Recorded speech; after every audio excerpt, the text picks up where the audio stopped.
Welcome back. So, yesterday you pinpointed a challenge that's perfect for the TRIZ methodology. And today, well, we're going to do something that's going to feel completely counterintuitive. We're going to take on the single biggest obstacle to a real breakthrough. I know. That sounds crazy, right? But let's really dig into this, because this one idea is absolutely the key to unlocking genuine innovation. It's not that your first ideas are bad, not at all. The real problem is that they're predictable. They're the product of your experience, which means they're just old patterns dressed up in new clothes, even when you think you're being super creative. And this leads us straight to the biggest trap for any smart, experienced person. It's something called psychological inertia. And it's the very reason we have to get really disciplined about challenging our first, most comfortable solutions. So there's the textbook definition. But what is it really? Honestly, just think of it as a mental rut. It's that sneaky place we all get stuck in, where our own hard-won expertise actually starts to build walls around our thinking instead of bridges. It's the force that just keeps pulling us back to what worked yesterday, even when we're facing the problems of tomorrow.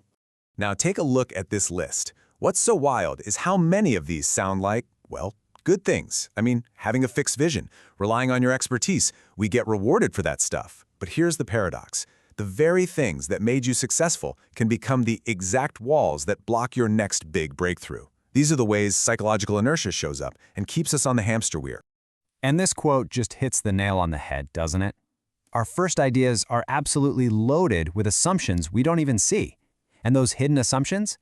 They quietly go to work, twisting and reshaping the problem itself so that it perfectly fits the solution we've already cooked up in our heads. So here's the most crucial point for today. Before we can even begin to solve a problem the TRIZ way, we need a disciplined method for fighting back against this inertia. We've got to clear the lens before we can even hope to see the real picture. In TRIZ, the very first thing we do is clear the field. You can think of it as a kind of creative destruction. We are intentionally getting rid of those first predictable ideas. And why? Because that's what creates the mental space we need to define the problem with total precision, without any of the solution-focused language that biases us right from the get-go. All right, let's get our hands dirty. We're moving on to the exercise that's going to put all of this into practice. And just a heads up, this is probably going to feel a little uncomfortable. But that's the whole point. That's how you know it's working. Now listen, it's really important that you follow these steps exactly as they're written. The goal here isn't about coming up with new ideas. Not yet. It's about consciously digging up and then surgically removing those hidden assumptions that are anchoring your thinking in place.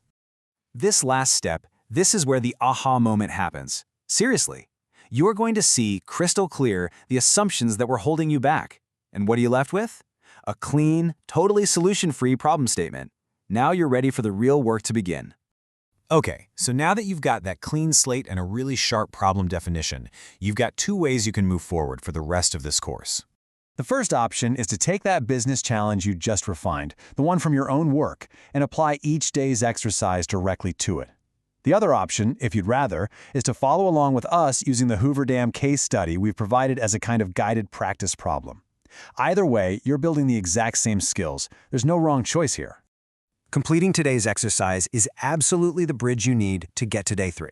Because once all those assumptions are cleared away, we're going to learn how to define success so clearly that all the weak, predictable ideas just eliminate themselves. So, go on. What are you going to kill first?